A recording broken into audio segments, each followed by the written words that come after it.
Ugonjwa wa saratani haushambulii mwili pekee, bali hugusa akili, hugusa moyo. Kila uchungu wa matibabu, kila majibu ya vipimo na kila hofu ya kesho hugusa na kuweka alama katika afya ya akili. Msongo wa mawazo, huzuni, wasiwasi, uchungu na upweke humfanya mgonjwa aweze kudhoofika zaidi kuliko maumivu ya mwili. Hivyo ukweli ni kwamba akili yenye utulivu, akili yenye matumaini huupa mwili nguvu ya kupambana dhidi ya ugonjwa wa saratani.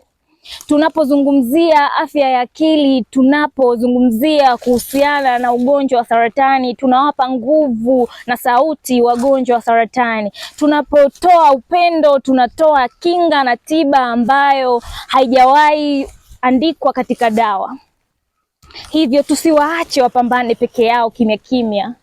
Uliza, sikiliza, elewa, saidia wagonjwa wa saratani, kwani